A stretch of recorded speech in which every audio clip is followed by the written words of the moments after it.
Welcome to The Explainer, where we break down big ideas using the original sources that shaped them. Today, we're diving into a fascinating legal case about a simple construction project that went so wrong, it ended up rewriting the rules for when a deal is truly, officially broken. So let's just jump right in with a question that I think keeps anyone who's ever signed a contract up at night. What happens when some disaster you never saw coming just completely blows up your plans? Is the deal off? And maybe more importantly, who pays for the mess? All right, so our story kicks off in Great Britain, right after the Second World War. You can imagine the scene. The country was in a massive rebuilding phase and new housing was an urgent priority. And this led to what, on the surface, looked like a perfectly normal deal. So who are our players? On one side, you've got the builders, a company named Davis Contractors. And on the other, you've got their client, the Fareham Urban District Council. Pretty standard stuff, right? A builder and a local government with a very clear goal. Now, let's get into the nitty-gritty of the agreement itself. They agreed on a project to build 78 houses. The price? A fixed £92,425. And here's the kicker. The timeline was just 8 months. Super tight, but everyone signed on the dotted line. But I think you know where this is going. Things did not go to plan. Not even close. Almost as soon as they broke ground, the project ran headfirst into the harsh reality of post-war Britain. Okay, so burn this number into your brain. 8 months. That was the promise. The whole thing done and dusted in less than a year. And this, well, this is how long it actually took. 22 months. We're talking nearly 3 times longer than planned. A total disaster for the schedule. And you know what happens when a project takes that much longer? The costs just explode. That original fixed price of about £92,000 swelled to over £115,000. That's a massive overrun that someone was going to have to pay for. So what on earth happened? Well, it was a perfect storm, really. The post-war economy was just not ready.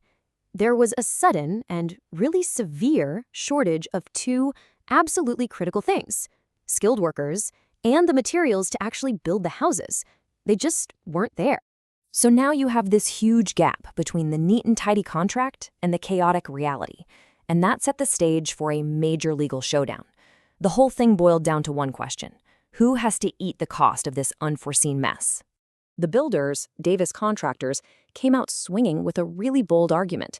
They basically said, look, the situation on the ground changed so much, the original contract we all signed is basically worthless now. That deal is dead. The legal idea they were banking on is called frustration of contract. You can think of it as a kind of contractual escape hatch. It says that if some crazy, unforeseen event happens that's nobody's fault and it makes doing the job impossible or turns it into something radically different, the contract just dissolves. Poof.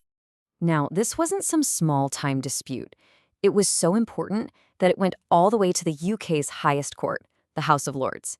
And it was their job to figure out, once and for all, what it really means for a contract to be frustrated.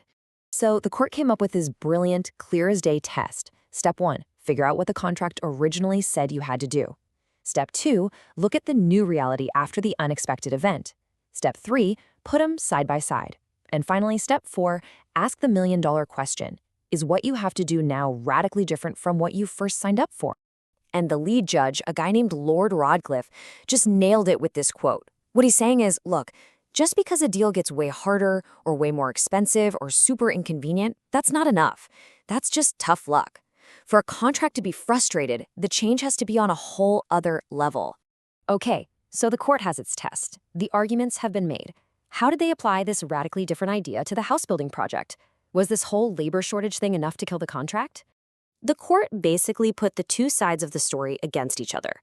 The builders said the shortage was a complete catastrophe they couldn't have predicted. The court's response? Not really. In a post-war economy, shortages are a known business risk. The builders said the job was no longer profitable. The court said, yeah, it became a bad bargain for you, but it's still the same bargain. And so, the hammer came down.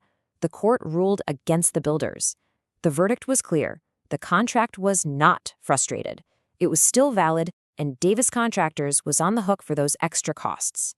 The court's whole logic really boils down to this simple but powerful distinction. The job itself never actually changed. They were hired to build 78 houses, and at the end of the day, they built 78 houses. It just became a much, much harder and more expensive job. It wasn't radically different. That would be like if halfway through the council had said, actually, forget the houses, build us a hospital instead. And this is the reason we're still talking about some building dispute from the 1950s. This case set the bar for frustration incredibly high. It cemented the idea that when you sign a fixed-price deal, you're taking on the risk that things might get more expensive. It protects the very idea of a contract, giving certainty to everyone involved. Which kind of leaves us with this final thought to chew on. In all of our own agreements, whether it's at work or in our personal lives, we're all managing risk. This case really makes you think, where's that line? At what point does a run of bad luck become something so fundamental that it actually breaks the original promise?